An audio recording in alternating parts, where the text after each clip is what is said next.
Reading this book has been so...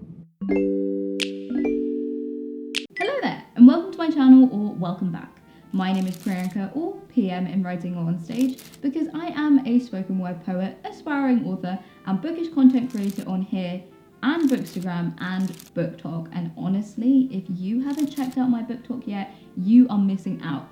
All the stuff has been popping off over there. We've been doing lives, we've been having chats. I've been posting some top quality content as well, if I say so myself. So if you haven't checked me out on those platforms yet, then please do. Today, I am starting a new series on my channel where I do reading vlogs, reading books that may not necessarily be BookTok books, but books that have been hyped up a lot to find out if they're actually worth all the chat that's been going on online. And the first book that I want to read in this series is Book Lovers by Emily Henry. So going into this, I have a few concerns, which I feel like are kind of inevitable. So the first one is that I will get tired of the book because the characters are too white. And I think as a person of colour, there's a lot of chat that's been going on about this on diverse BookTok, but I've kind of gotten to a point where I'm almost just tired of seeing the same kind of characters, the same kind of people fall in love. So I kind of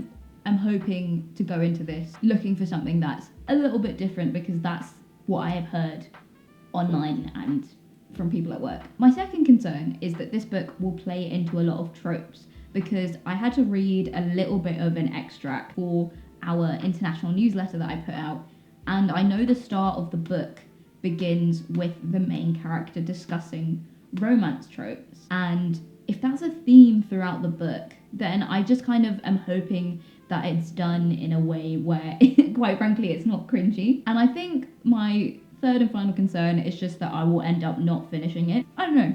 I'm hopeful. I am feeling hopeful that this will be good. But I think as a POC reader and someone who works in publishing where a lot of the landscape is white as well, I do have a little bit of a chip on my shoulder. But I will try to be as hopeful as possible to find out if this book is actually worth the hype from the perspective of someone who is not white. So yeah, let's see how this goes.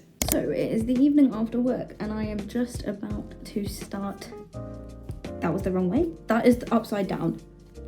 There we go. I'm just about to start Book Lovers. Maybe I'll read the first few pages and then tell you guys my initial thoughts. Let's see.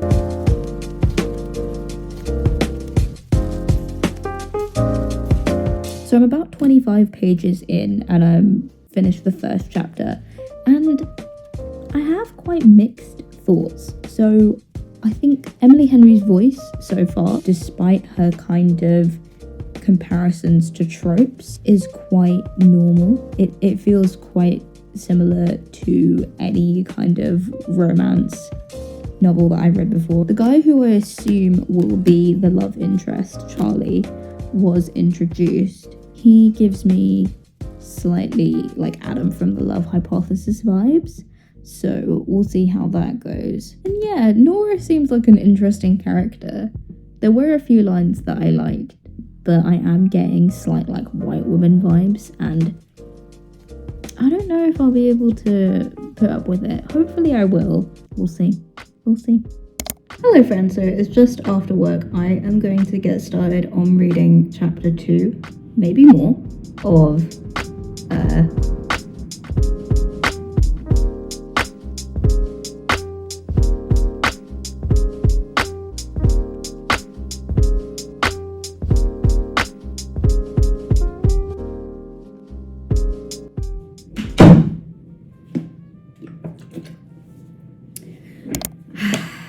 Hello friends. So, since I'm about a quarter of the way through this book now, I wanted to sit down and have a chat. Oh, what is happening to my fringe? There we go. So since I'm about a quarter of the way through the book, I wanted to sit down and have a chat. I wanted it to be like having a little bit of tea. I was about to make some tea and then my kettle started steaming, not in the way that you would expect it to, and making a really horrible crackling sound. So that's great. So now it will be pret, water, and chatting about the book chat. And honestly, my opinion of this book has changed, which I did not expect it to. Once I started to get into Nora's backstory, I was like, oh, I can it's interesting actually how Emily Henry is playing into the trope of Nora being like a heartless, bitchy character, and how Nora is trying to fight it, because I think particularly as someone whose life revolves around books, whether it is similarly through Nora, through publishing, or through just making book-related content, right? I think it's really interesting that a lot of us look at life through the lens of tropes. And you don't necessarily have to be working in publishing to think that way. Like, I think with the trend of like being a main character in your life having gotten so popular online, I think a lot of us are starting to think that way.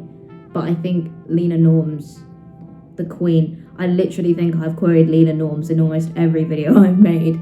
But I think Lena Norms posted a video about being the main character, and she had a quote that was something like, being the main character in your life should be a stop, not the destination. Which is to say, it should be something that you think about in order to give yourself more confidence, but then move on through, so that you're not constantly stuck thinking of your life through the lens of fiction, because real life isn't fiction, because it won't adhere to the same exact way that a plot would, right? And so I was thinking about that while I was reading a lot.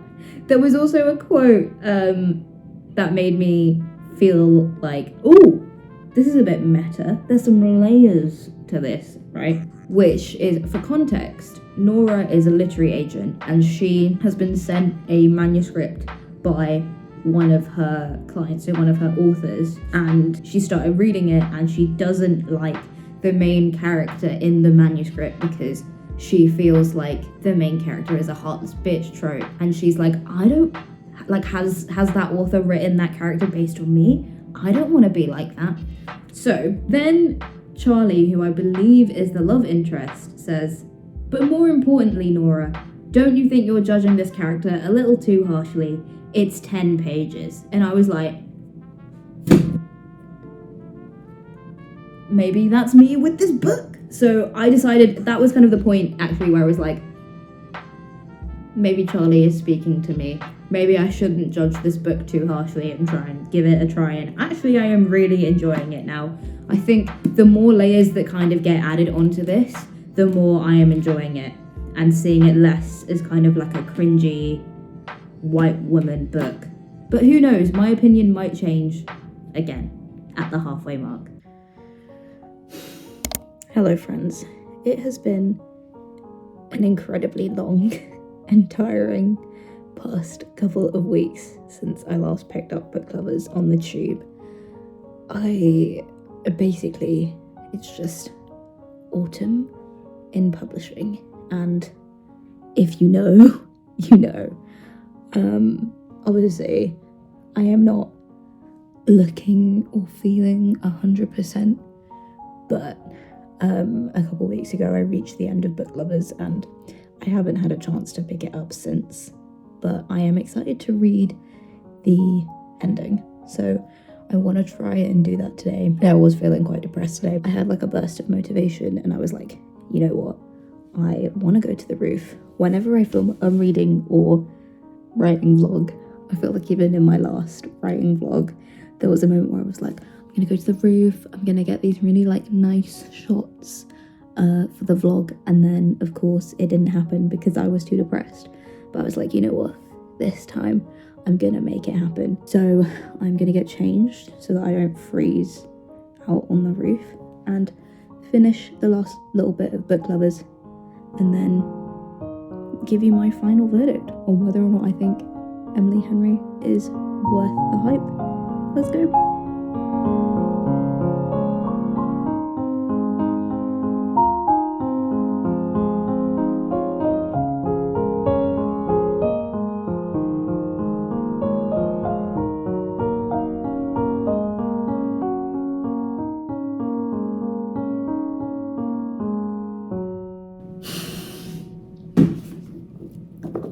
Reading this book has been so so weird, but in a good way. Look how many of the pages I have dog-eared on both ends. Also, don't judge me, I dog-ear my pages.